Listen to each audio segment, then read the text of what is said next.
your astrologer, and today I'm going to be talking about the Gemini New Moon.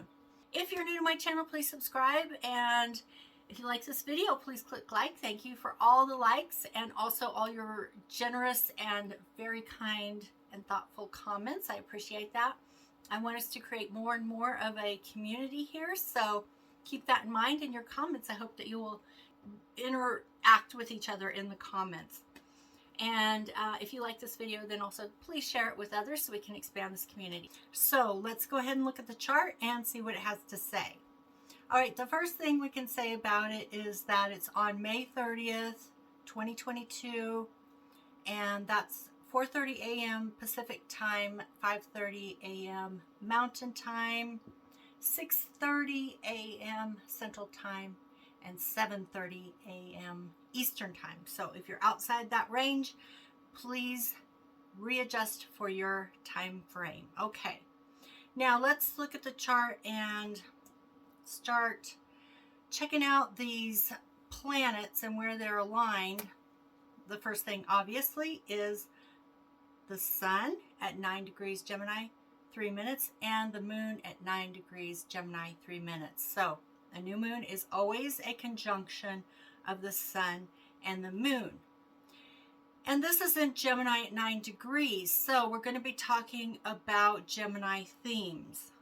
And what I always like to say about the third house, which is ruled by Gemini, and by the way, that is ruled by Mercury.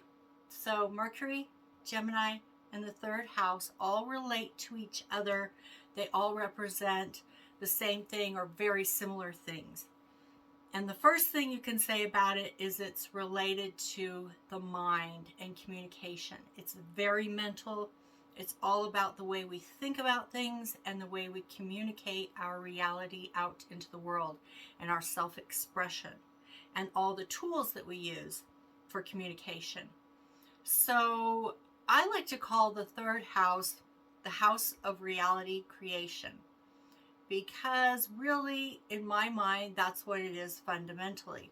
Because you can have all these different things like communication, mind, thoughts, thinking, reading, learning, hearing, and then making something in your mind and expressing that out into the world.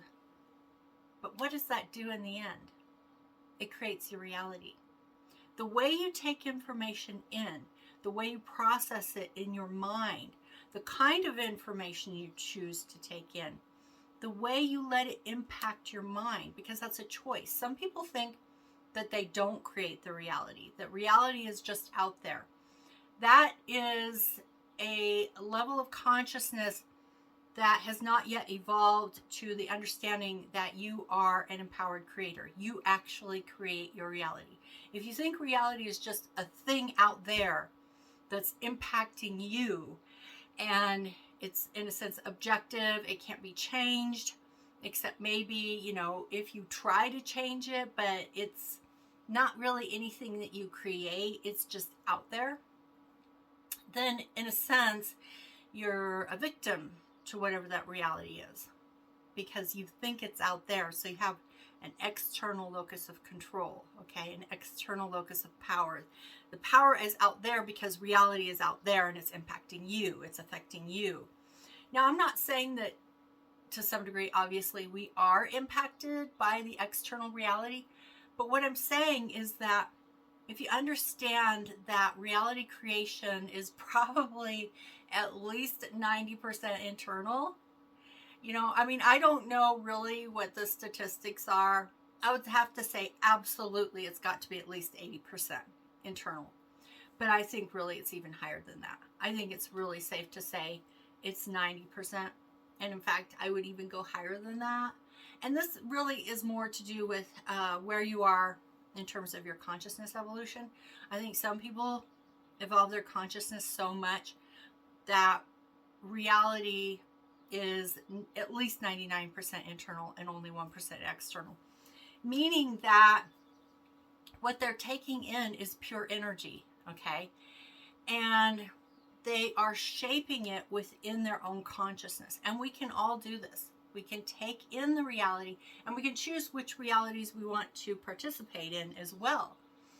You know, it's kind of like a feedback loop.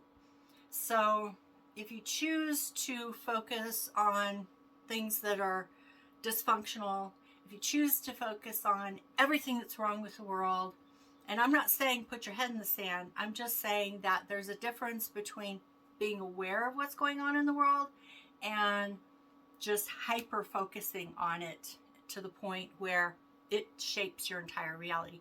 And we've actually seen this really probably more in the past 4 or 5 years, but I'm sure it goes back even further than that. But it's just become so much more visible to us that where you point your attention, like if you watch a certain news station, this news station, or you watch that news station, your reality is literally being shaped by the information you're choosing to take in, by the reality bubble you're choosing to live within.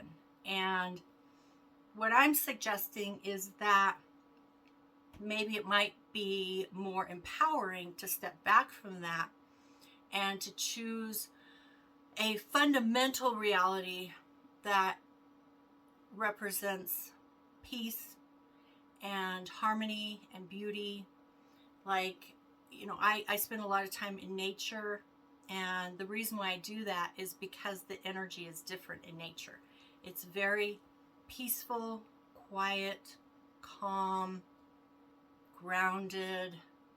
And when I'm in that kind of environment, I become peaceful, calm, centered, and grounded. And it cleanses me energetically. Now, obviously, nature can sometimes be really wild and blustery and even destructive. But I'm talking about nature on a daily basis, because most of the time, you know, I could go out into nature 365 days a year, and most of them will be extremely calm and peaceful. And I let that energy heal me and help me to create my fundamental reality, so that from that foundation, I have the focus of mind to choose the kind of reality I want to create. I can choose the information that's coming into my mind, how I'm processing it. And I try to process the information by seeing the love and care in every event, in every experience, even ones where people are behaving dysfunctionally. Underneath all of that is something that they're passionate about, something that they care about, something that they love, that they're trying to protect. And they may not know the best way to go about shaping their reality, creating their reality, to bring into their lives the thing that they love, the thing that they're passionate about, in a way that actually manifests it. Instead, their system may be, in a sense, clogged and blocked with trauma, abuse, addiction, and these things are in your chakras. You know, the woundedness is actually clumped energy in your body, in your energetic body. And so when the energy tries to flow through your chakras, it gets blocked, it gets distorted. And what I'm saying is that if you can get your energy clean and grounded, then you can focus and create the reality you actually want to create, instead of being a victim of what you believe is the reality out there that cannot be changed. It's just an objective reality. You have no control over it, and it's impacting you. Or that you're not aware of the woundedness within yourself that is, in a sense, shaping your reality through the filters that you view everything that comes in, and that shapes the way you think about it, and then how you project that out into the world by the things that you say, by the things that you do. And I'm not, trying to imply that I'm somehow perfect. I certainly get impacted by my own fears. We all get impacted by our own personal fears. But I'm just saying that the more you begin to become aware of that, of how you're being shaped by certain perceptions that you have, by certain belief systems that you have, core limiting beliefs, woundedness, these filters, that everything that's coming in is being shaped by that internal reality.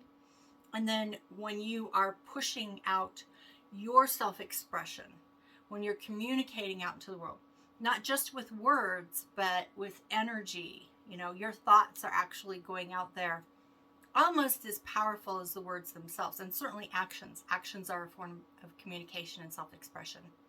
Everything. So once you know that you have the power to create your reality, you begin to build on that.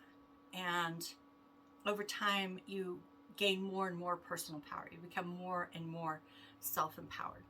And that's what this Gemini new moon is about. It's about saying, hey, how do you view the world? How do you think about it? How do you feel about it? How do you interpret it? What are you perceiving? What are you choosing to perceive? How are you expressing that reality out into the world? And that reflects back. There's a feedback loop, and that again shapes your reality. So a lot of times when people have a belief and the way that they express themselves out into the world, it reinforces what they already believe. Most of the time, you are going to encounter people who are very kind and helpful and friendly and want the best for themselves and others. And it's actually the universe is actually a very friendly and helpful place and supportive. And we can reinforce that too by choosing to believe that the world is a good place. And by feeling safe in the world, we can share ourselves in an open and vulnerable way with other people. So that's really what this new moon is about. And then the other thing that's interesting about this particular chart is the fact that Jupiter and Mars in Aries are making a sextile to the new moon and vice versa. So the moon's going to move much faster. Even the sun is going to move much faster than Jupiter and Mars. So there's already a 5°/6° orb in that sextile. But I would say that if you're thinking about ways that you want to use this energy to take action, because Aries is the warrior of the zodiac, and it's got Mars, its ruler, in Aries, moving direct. So got a lot of warrior energy to get out there and make things happen. And it's in a conjunction with Jupiter at the time of this new moon. So that energy is being expanded. We do have power to change reality. I know that we do because I have experienced it. I've done it. So let's get out there and try to create better realities for ourselves and others. That's what this new moon is calling us to do. And we have the power and energy to do it.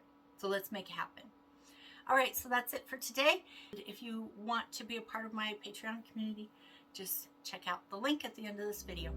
And I will see you again in the next video.